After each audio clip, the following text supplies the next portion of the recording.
Accouchement, le podcast pour booster ta confiance en tes capacités à accoucher. Je suis Marie-Laure, maman de 4 enfants et doula, et j'adore accompagner les femmes à trouver la force en elles pendant leur maternité. Sur ce podcast, je reçois des mamans qui racontent en toute authenticité comment elles ont été actrices de leur accouchement, comment elles se sont préparées, mais aussi comment elles ont dépassé leurs difficultés. J'espère que ces histoires t'inspireront pour toi aussi pouvoir vivre ton accouchement pleinement et peut-être même transformer ta vie. Bonjour Aurore. Coucou Marie-Laure. Je suis ravie de t'accueillir aujourd'hui. On va parler de ton récit d'accouchement. Enfin, tu vas nous parler de ton accouchement pour ton deuxième bébé. Alors, redis-nous, ça fait combien de temps que tu as accouché ? Alors, Abigail est née le 31 janvier 2022, donc elle a 2 mois et demi. 2 mois et demi au moment du récit, et on a la chance de l'avoir avec nous. Elle aura peut-être des choses à dire, elle aussi. Oui, si elle gazouille un peu. Donc, c'est ton deuxième bébé. Comment ça s'était passé pour ta première déjà ? Ta première grossesse, ton premier accouchement ? Donc, pour ma première grossesse, c'est une petite fille qui s'appelle Mary, toujours. Ici, la grossesse s'était extrêmement bien passée, vraiment quasiment aucun problème, grossesse de rêve. Voilà, vraiment, limite, j'aurais pas été enceinte, j'aurais juste eu mon ventre et c'était bien, quoi. Il y avait vraiment très peu de désagréments pendant cette grossesse, donc c'est vraiment très bien. Après, le seul hic de cette grossesse, c'est que c'était il y a 2 ans, donc en plein pendant la pandémie du Covid. Et de ce fait, le seul hic, voilà, de cette grossesse, c'était le déroulement des rendez-vous médicaux qui pouvaient pas toujours être avec mon homme et des rendez-vous médicaux et surtout du déroulé en fait de l'accouchement qui lui n'a pas forcément pu être très voilà, c'était pas l'accouchement du coup rêvé que j'avais imaginé. Et après je me suis contentée de ce que j'avais parce que il y a eu des femmes pendant cette période qui n'ont pas pu accoucher avec leur homme et moi ça a été le cas pour moi, donc voilà, je me suis un peu contentée de ce que j'avais, je me suis pas trop renseignée, j'ai pas eu trop de cours de préparation à l'accouchement. J'étais plus un peu dans la peur du Covid que vraiment dans mon idée d'accoucher. Voilà, moi je me préparais à avoir un bébé et c'est tout, quoi. Donc voilà. Pour la deuxième, du coup, quand j'ai appris que j'étais enceinte, j'étais extrêmement heureuse et surtout je me suis dit je vais faire autrement. Alors j'étais pas forcément partie dans l'idée de faire sans péridurale. Parce que voilà, je m'étais dit ouais, la première, voilà, j'ai pas trop réussi à faire sans péri. J'ai pris la péridurale quand j'étais à 6 pour Mary, donc ce qui était déjà raisonnable, mais moi je m'en apercevais pas forcément. Et puis c'est vrai que voilà, Mary, j'ai accouché en position physiologique avec un masque, du coup. Gynécologique, on peut dire ? Ouais, gynécologique, pardon. Gynécologique avec un masque, et c'est vrai que ça, pour le coup, ça a été un petit peu un choc pour moi parce que les sages-femmes qui te demandent d'expulser un bébé alors que tu as un masque sur la tête, c'est un petit peu compliqué. Donc voilà, ça, je me suis dit, c'est surtout ça que je voulais pas pour la deuxième. Je voulais vraiment pas avoir de masque. Je voulais vraiment être un peu plus libre de mes mouvements, pouvoir ne serait-ce que me lever parce que j'étais allongée tout le temps pour Mary. Donc voilà, je me suis dit là, on va faire autrement. Je vais au moins pouvoir bouger, même si je prends la péri, au moins je pourrais bouger un peu et faire autrement, quoi. Donc là, j'étais vraiment partie dans cette idée-là pour Abigail. Yes. Alors, comment t'as fait ? Comment tu t'es préparée ? Qu'est-ce que t'as mis en place ? Là, pour le coup, je m'étais dit, déjà, je vais faire des cours de préparation à l'accouchement parce que pour la première, j'en avais eu 1 ou 2 avec ma sage-femme, mais c'était en visio, donc c'était vraiment pas très concret. Là, je me suis dit, là, je prends des cours de préparation à l'accouchement et je voulais absolument faire en piscine. C'est un de mes rêves et tout. Je me suis dit, non, plus qu'en piscine, ça va être trop bien et tout. Effectivement, c'était vraiment très attrayant. Je le referai, c'est sûr, si j'ai un futur bébé, mais vraiment, c'était vraiment super. Donc, là, j'étais hyper contente et au fur et à mesure des jours qui passaient, moi, j'étais, je sais plus, à 30 semaines. Donc, j'avais réussi à avoir mes premiers cours de piscine et tout. Et au fur et à mesure des jours ils passent et je me dis ouais mais quand même ce serait bien de me renseigner un peu et tout de voir comment je vais accoucher. Donc là du coup j'ai vu le challenge sur Facebook, donc avec Anaïs, on a vu le challenge sur Facebook et puis on s'est dit bah on va regarder, au moins on en saura un peu plus. Elle est enceinte en même temps que moi mais elle attend ça au premier, donc voilà, on s'est dit, bah, on va regarder le challenge et puis au moins ça permet d'avoir d'autres informations et de voir un petit peu quoi. Donc en fait à la fin du challenge, j'ai seriné tout le monde autour de moi pour dire s'il te plaît, tu veux pas que je prenne le programme et tout, ça a l'air vraiment bien et tout. Et puis ils étaient un peu sceptiques en mode oh tu vas pas prendre le programme et tout, t'as pas besoin de ça pour accoucher, nanana. Ils me disaient ouais mais bon est-ce que tu vas vraiment le faire et puis si t'accouches sans avec péri tu seras vachement déçu. Je fais non mais c'est pas que accoucher avec ou sans péri, c'est avoir des renseignements sur l'accouchement. Donc voilà, je les ai un peu serinés. Au final, j'ai eu un peu gain de cause. Donc pour Noël, ils m'ont offert du coup le programme que j'ai commencé du coup à suivre tout de suite. Je crois que j'ai regardé quasiment toutes les premières vidéos quasiment d'une traite. Bon après, j'ai ralenti un petit peu aussi, mais je veux dire vraiment, j'ai trop aimé les vidéos. Donc ça m'a vraiment donné envie de faire la suite, quoi. Yes.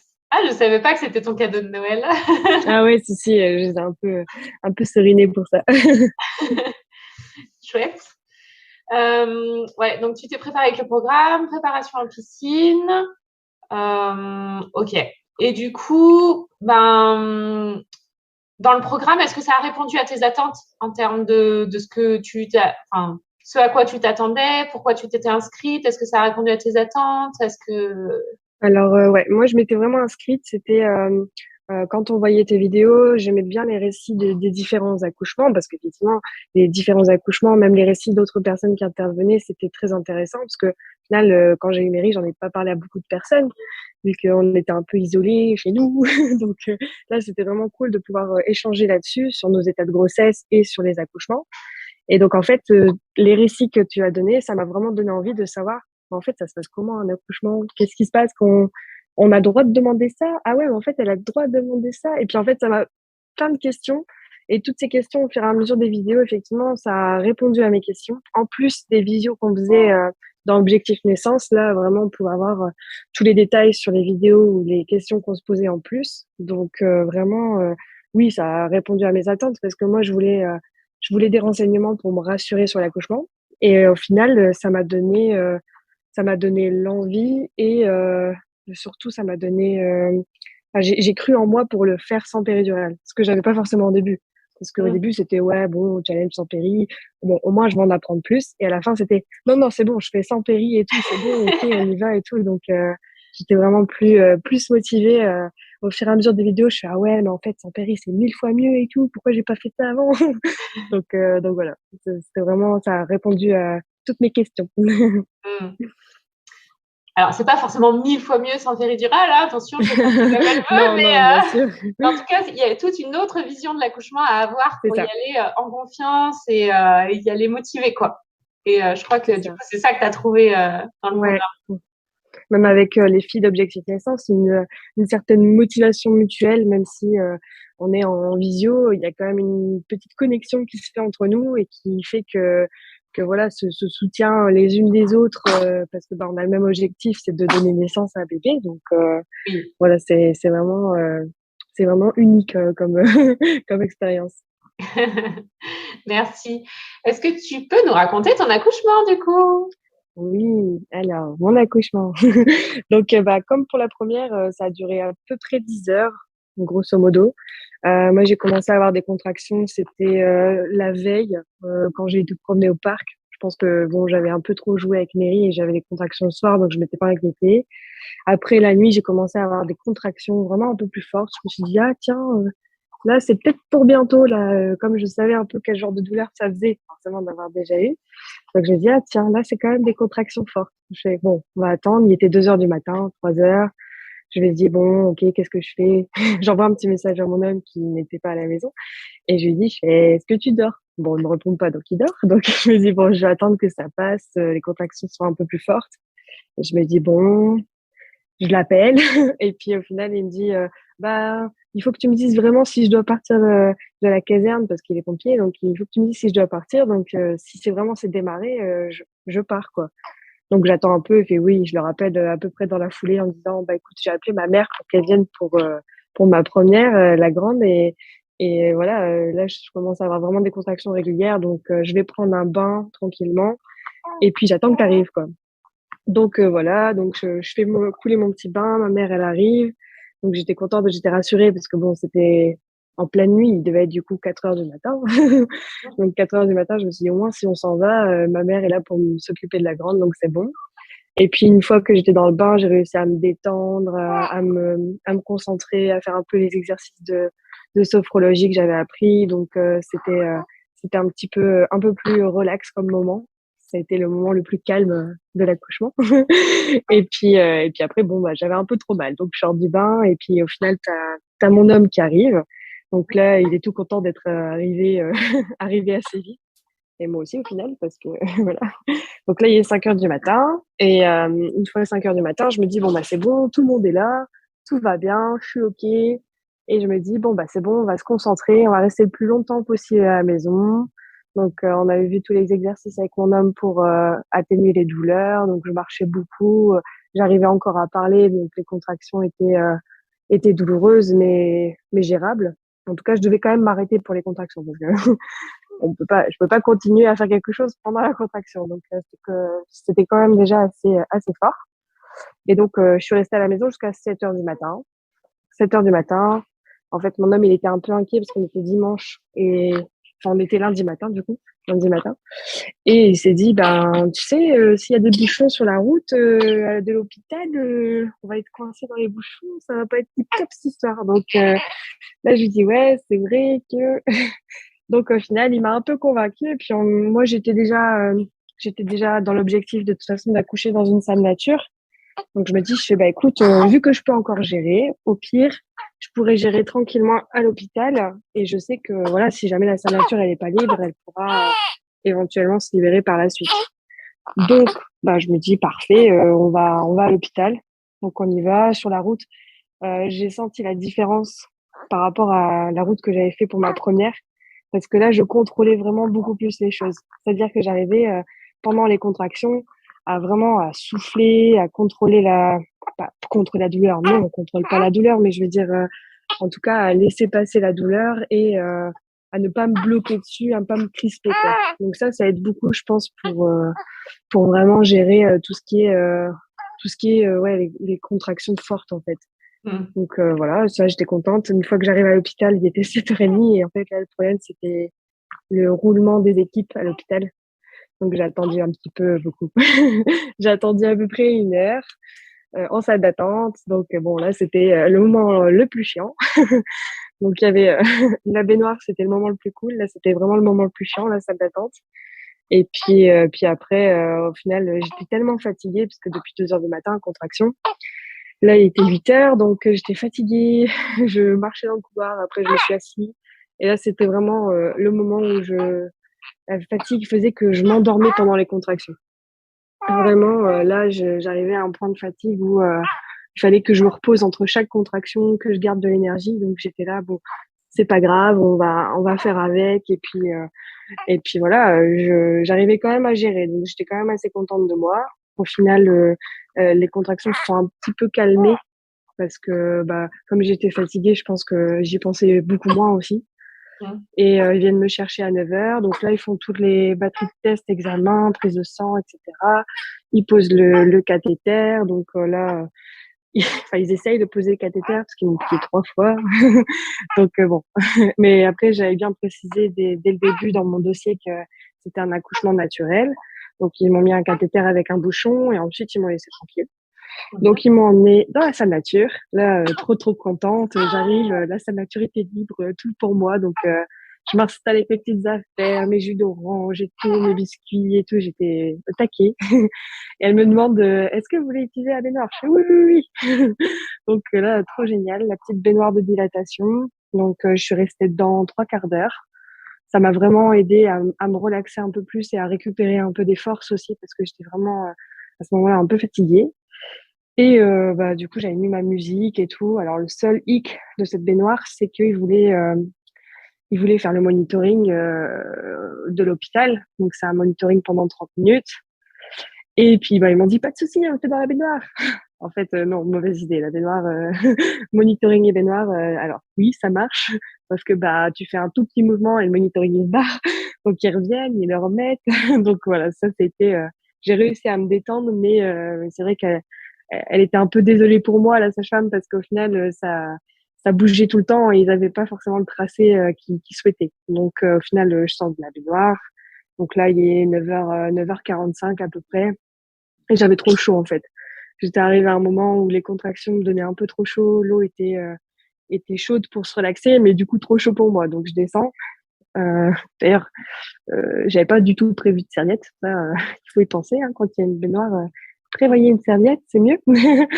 Et puis, je descends. Et puis là, je me dis, bon, bah, ça y est, là, ça va être le dur du travail. Ça y est, c'est comme dans la vidéo où tu expliques qu'on fait une randonnée, là. Et ben, c'est exactement ça. Là, j'arrivais au point de la randonnée où j'étais à mi-chemin, je dirais. À mi-chemin de la randonnée où tu commences à avoir la fatigue et tu te dis, ça y est, là, c'est les réserves qui jouent et il va falloir y aller. Donc du coup, bah, on se réinstalle. Enfin, je cherche la meilleure position pour m'installer et pour finir le travail. Donc, bon, au final, Jeff, il était un petit peu désemparé au début. Il me dit, bah, tu veux faire quoi comme position? Je fais, t'inquiète pas, je vais trouver. Zen, on va trouver une solution et tout. Donc, je m'installe au final sur le ballon avec les lianes qu'ils ont à l'hôpital. Alors ça m'a sauvé la vie parce que je me suis accrochée à cette liane comme on s'accroche à la vie, quoi, vraiment. Donc ça, c'était vraiment super cool. J'étais assise sur le ballon et j'avais les lianes qui passaient derrière mes épaules, enfin en dessous des épaules, derrière mon dos. Et donc là, vraiment, je me suis soutenue aux lianes à chaque contraction. Jefferson, il s'est mis vraiment derrière moi. Donc en fait, dès que je pouvais me reposer, je m'allongeais sur lui. Et dès qu'il y avait une contraction, il m'aidait. Des fois, il faisait des points de pression sur mon dos pour essayer de soulager un peu les douleurs.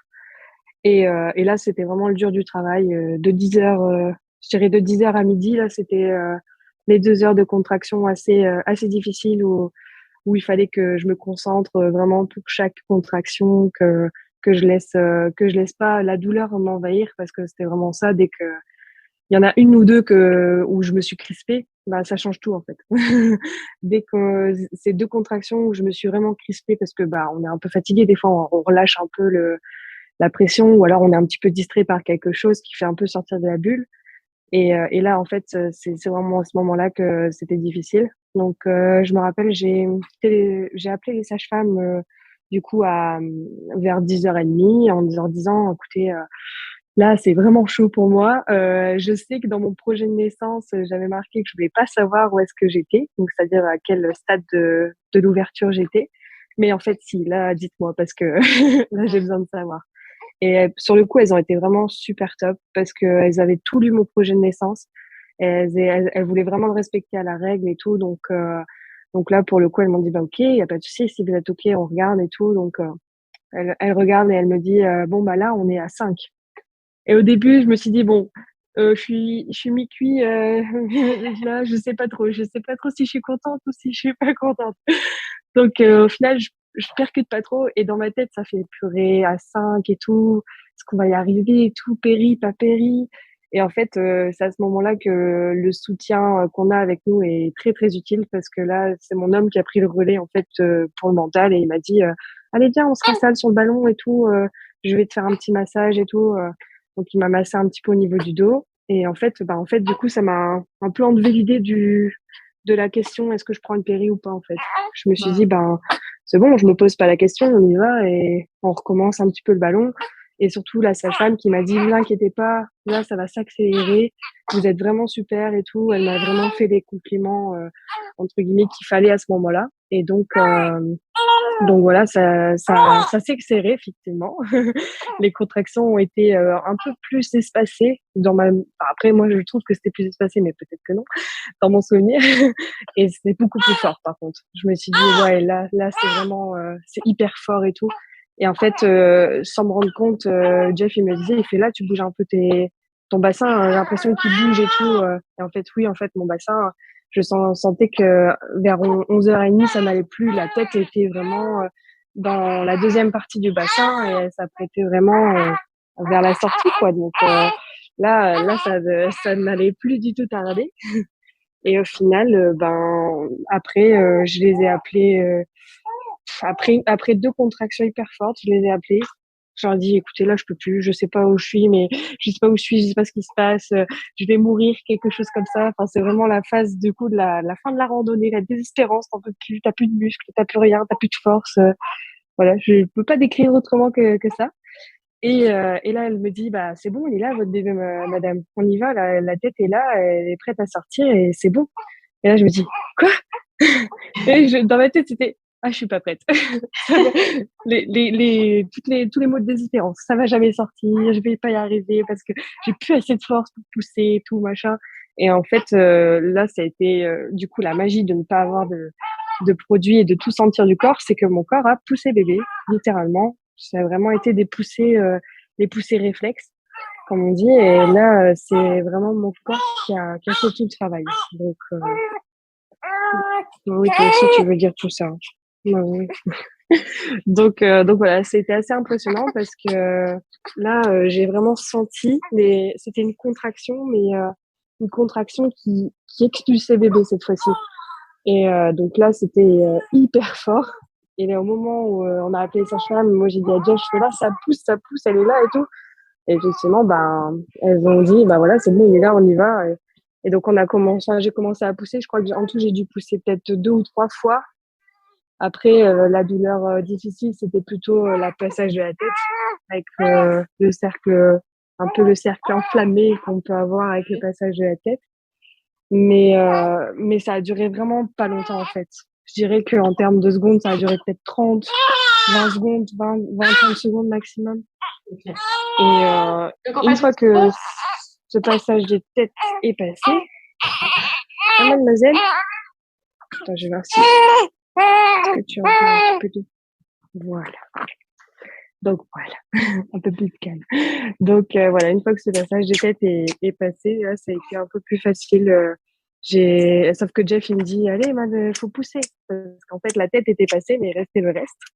Et donc, c'est là que j'ai poussé les 2 dernières fois. Et après, une fois qu'elle est sortie, je me suis dit, waouh, ça y est, c'est fini. Et en fait, moi, j'avais senti la poche des os qui se craquait avec le passage de la tête dans le bassin. Sauf que il y avait rien, en fait, parce que sa tête avait fait blocus à la poche des os. Je sais pas comment expliquer, mais en tout cas, voilà, c'est ça avait fait bouchon. Et quand elle est sortie, toute la poche des os par terre, parce que j'étais restée debout. Oui, j'avais trouvé aucune. Ouais, voilà, j'avais trouvé aucune position. Ma copine, non, elle me demandait si je voulais me mettre à 4 pattes. Je fais non, non, non, je peux plus bouger là. Je suis debout, je ne bouge plus.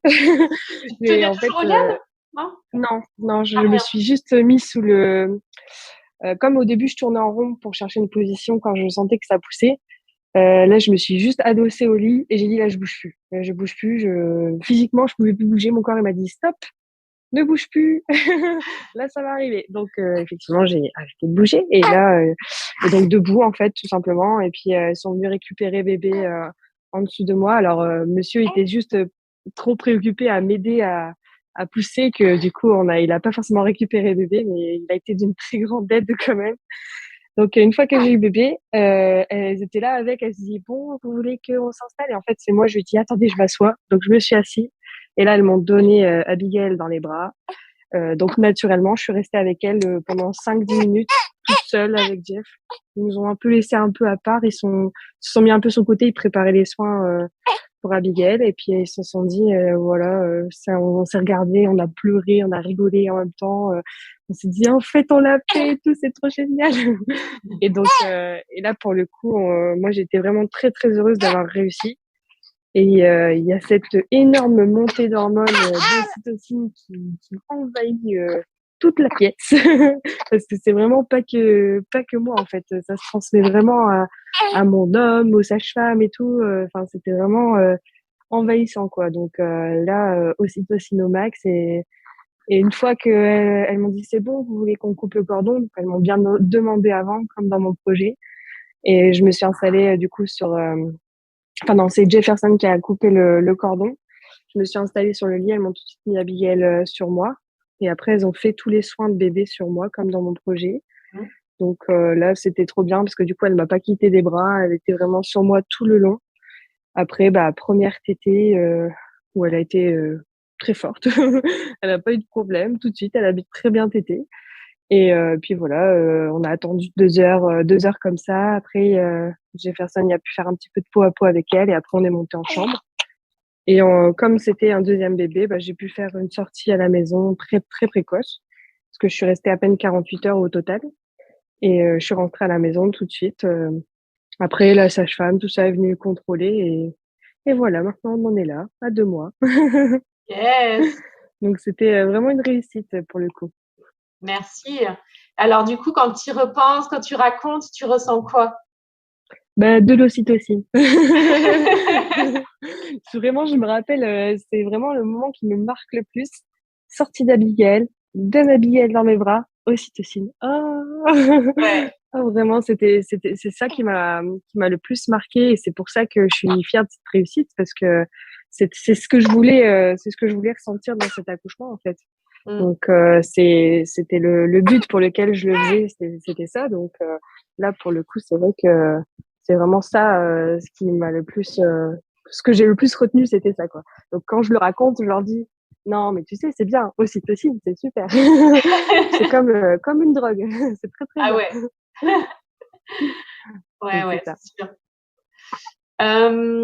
Merci beaucoup pour ton récit.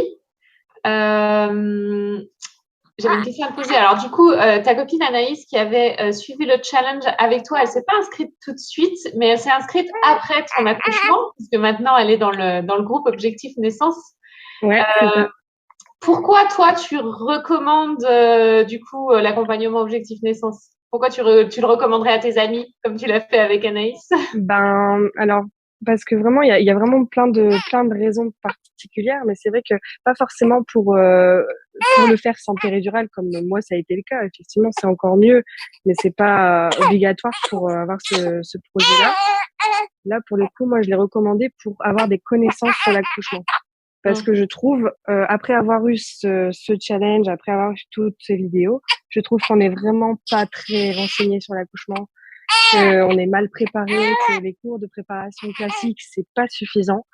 On a vraiment besoin de plus en savoir et c'est pour ça que je le recommande parce que là, vous avez vraiment toutes les réponses à vos questions. On peut avoir d'autres réponses avec d'autres femmes qui accouchent en même temps que nous, donc on a encore plus un panel de réponses qui est encore plus large.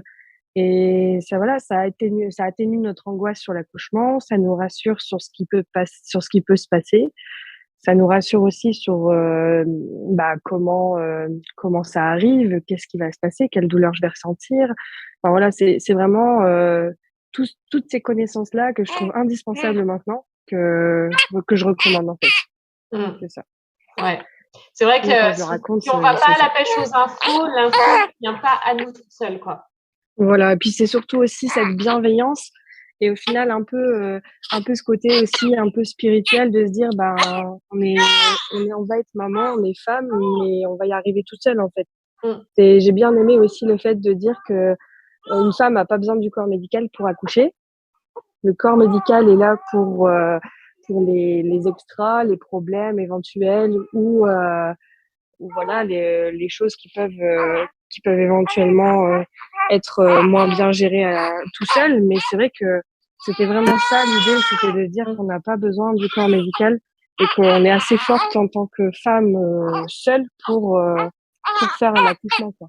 Yes, carrément. Donc voilà, ça aussi c'est vraiment une chose que j'ai trop appréciée pendant.